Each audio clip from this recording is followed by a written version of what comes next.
السلام علیکم۔ آج کی اس ویڈیو میں ہمارا ٹاپک یہ ہے کہ میلاد منانا کیا بدعت ہے یا ثواب کا کام ہے، اور اگر کوئی میلاد نہیں مناتا تو کیا وہ گناہ گار ہے۔ یہ سب باتوں کا جواب علی بھائی نے دیا ہے۔ ویڈیو کو پورا ضرور دیکھیں۔ اگر ویڈیو پسند آئے تو لائک، شیئر اور سبسکرائب ضرور کیجیے میرے چینل کو۔ جزاک اللہ خیر۔ ہم سال کے بعد بھی اس کا جب جشن کریں تو ہم سے سوالات ہوتے ہیں، اتنے بڑے فتوے ہوتے ہیں۔ نبی پاک کے کس صحابی نے کیا؟ میں نے کہا کسی نے روکا بھی ہے کہ کسی نے آج تک روکا تو نہیں، تو پھر آپ کون ہیں بھائی؟ یہ شیطانی وسوسہ ہوتا ہے، اتنے سال ابو بکر کے میلاد نہیں، اتنے سال عمر کے میلاد اتنے، تو میں نے کہا اتنے سالوں کے اندر حضرت ابو بکر صدیق کا جب دور خلافت تھا تو کیا اس وقت ختم بخاری کے جلسے ہوتے تھے؟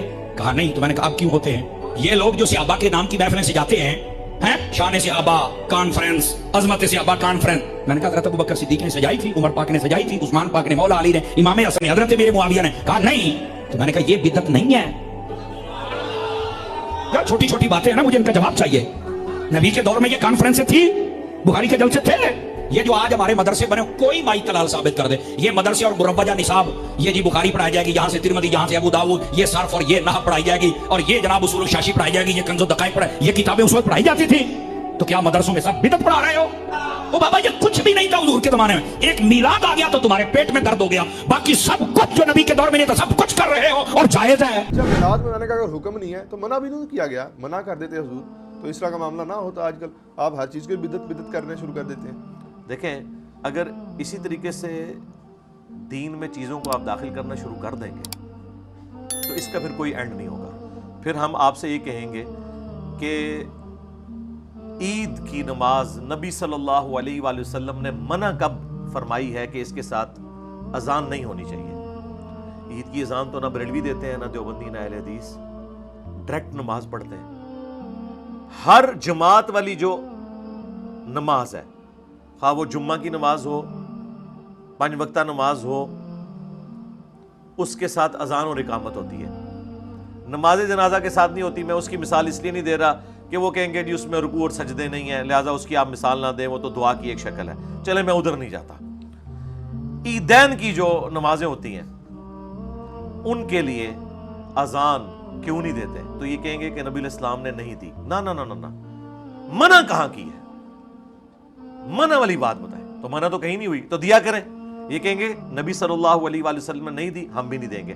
بس ہمارا بھی یہ عقیدہ ہے کہ دین کے معاملے میں جو نبی علیہ السلام نے تعلیم نہیں فرمایا وہ آپ نہیں کریں گے۔ من احدث فی امرنا ھذا فہو رد، جس نے ہمارے دین کے اندر کوئی ایسی چیز داخل کر دی جو ہم نے تعلیم نہیں فرمائی تو وہ مردود ہے۔ ہاں، دین کو سپورٹیو چیزیں ہوں وہ آپ داخل کر سکتے ہیں۔ وہ مسلم شریف میں حدیث ہے، جس نے اسلام میں اچھا طریقہ جاری کیا، جتنے لوگ اس پہ عمل کریں گے اس کا ثواب ملے گا۔ مثلا یہ کیمرے میں ریکارڈنگ، پرنٹنگ پریس کے اوپر قرآن کو، بخاری مسلم کو پرنٹ کرنا، سافٹ ویئر بنانا، یہ سارے اچھے طریقے ہیں۔ لیکن بخاری میں جو حدیث ہے وہ وہی ہے، اس کو کسی نے نہیں بدلا۔ دین اپنی اصلی جگہ کے اوپر رہے تو پھر آپ اس معاملے کو لے کے چلیں۔ تو عیدین کی اذان منع کہیں نہیں ہے، چونکہ نبی علیہ السلام نے نہیں دی اس لیے نہیں دیتے۔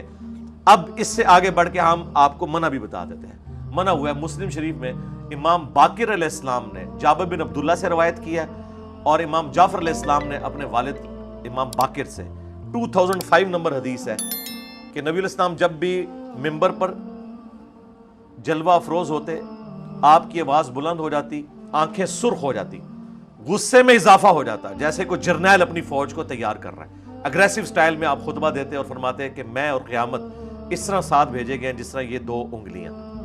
اس کے بعد نبی علیہ السلام فرماتے ہیں اما بعد فإن خیر الحدیث کتاب اللہ وخیر الہدی ہدی محمد صلی اللہ علیہ وآلہ وسلم وشر الامور محدثاتها وکل محدثۃ بدعہ وکل بدعۃ ضلالہ وکل ضلالۃ فی النار۔ یہ حدیث مسلم میں بھی ہے اور سنن نسائی میں۔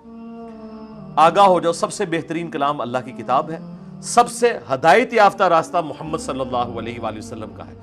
بدترین کام وہ ہیں جو دین میں خود سے جاری کر دیے جائیں، اور یہ تمام کام بدعتیں ہیں، اور تمام بدعتیں گمراہیاں ہیں، اور تمام گمراہیاں جہنم میں لے جانے والی ہیں۔ جی اس حدیث کے اندر منع ہو گیا کہ جو محمد صلی اللہ علیہ وآلہ وسلم کا طریقہ ہے وہ سب سے بہترین ہے، جو دین میں خود سے کوئی داخل کرتے ہیں وہ بدترین امور ہے۔ یہ اکثر آپ کو مثال دے دیتے ہیں، یہ جی ایئر کنڈیشن لگانا مسجد میں، قالین بچھانا، یہ بھی تو دین میں داخل ہوا۔ بھائی یہ دین میں داخل نہیں ہے۔ دین میں داخل ہوتا تو ہم نیت میں یہ اپنے ذہن میں حاضر کرتے کہ اوپر اس قالین کے، نیچے اس پنکھے کے، سامنے اس اے سی شریف کے،